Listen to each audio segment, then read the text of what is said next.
To ICE, get the fuck out of Minneapolis. We do not want you here. Your stated reason for being in this city is to create some kind of safety, and you are doing exactly the opposite.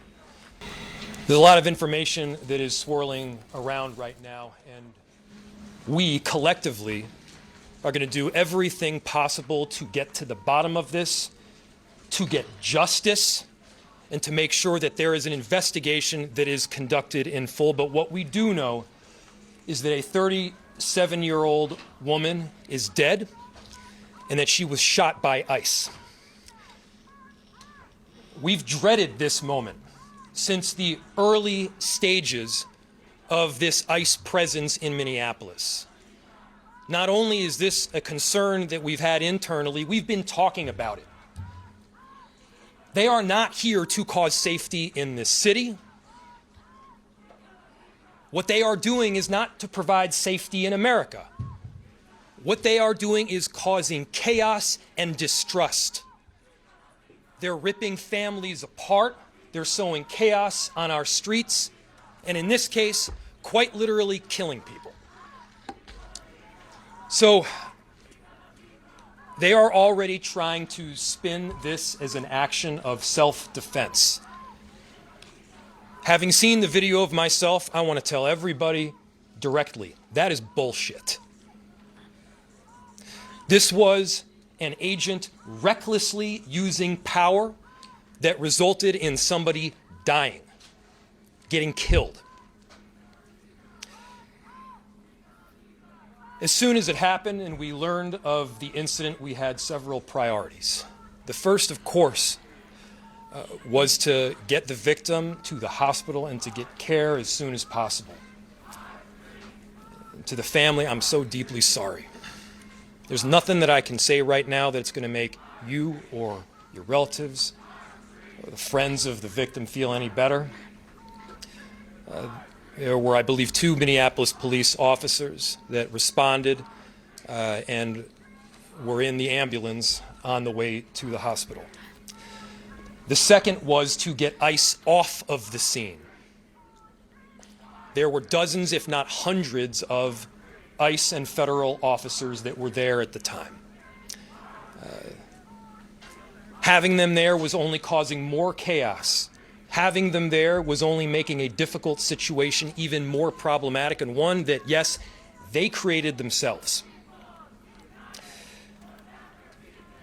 There's little I can say, again, that'll make this situation better, but I do have a message for our community, for our city, and I have a message for ICE. To ICE, get the fuck out of Minneapolis. We do not want you here. Your stated reason for being in this city is to create some kind of safety, and you are doing exactly the opposite. People are being hurt. Families are being ripped apart. Long-term Minneapolis residents that have contributed so greatly to our city, to our culture, to our economy are being terrorized, and now somebody is dead. That's on you. And it's also on you to leave. It's on you to make sure that further damage, further loss of life and injury is not done. We're going to be working towards justice as quickly as we possibly can right now, and justice is what we've all got to get. Next, a message to our community. Look, we all know that the agenda of this Trump administration is to create chaos. Let us respond right now with our best versions of self. This is a moment where all of us in Minneapolis and beyond, we can rise to the occasion. We can show them who we are.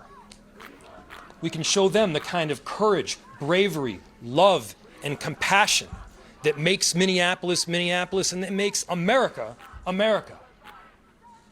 We are better than a bunch of ICE agents being deployed to cities around the country and ripping apart families and communities. We're better than that. And so we are going to meet that hate with love. We are going to meet that despair with hope. We are going to meet that injustice with constitutional justice ourselves. And we're going to make sure that in this very difficult moment, we do not take the bait that these ICE agents are trying to create and that the federal government, to be clear, wants. They want us to respond in a way that creates a military occupation in our city. They want an excuse to come in and show the kind of force that will create more chaos and more despair. Let's not let them. Let's rise to this occasion. Let's show them something far more beautiful than the kind of division that they're trying to stoke. Let's show them unity of purpose, of love, and the courage of our conviction.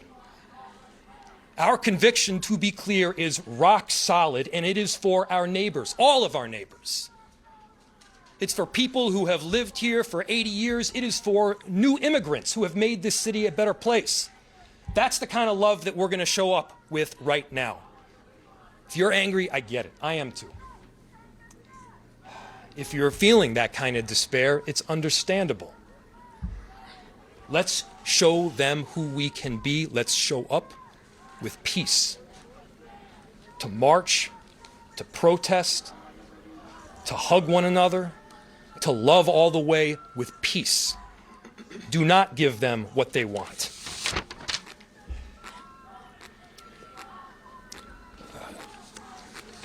Finally, we've got a lot of work that needs to happen right now to make sure that, first, of course, the scene was secured as much as possible, that we were able to get the victim, now deceased, to the hospital. We've got a lot of work to do in the coming days.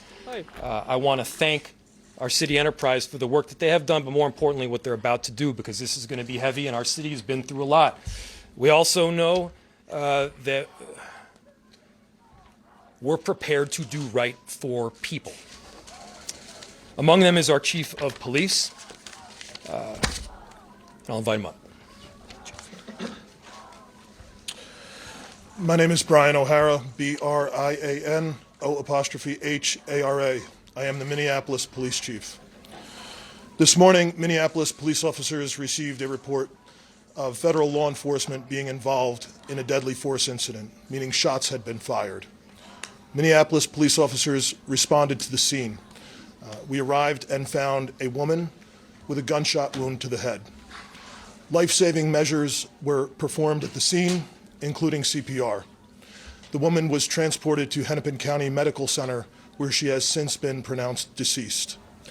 The preliminary information that we have indicates that this woman was in her vehicle and was blocking the roadway on Portland Avenue, midway between 33rd Street and 34th Street in the city. At some point, a federal law enforcement officer approached her on foot, and the vehicle began to drive off. At least 2 shots were fired. The vehicle then crashed on the side of the roadway. Minneapolis police officers secured the crime scene and assisted in trying to preserve the evidence that is there. We have since turned over the scene both to the Federal Bureau of Investigation as well as the Minnesota Bureau of Criminal Apprehension, which will be conducting an investigation into this use of deadly force.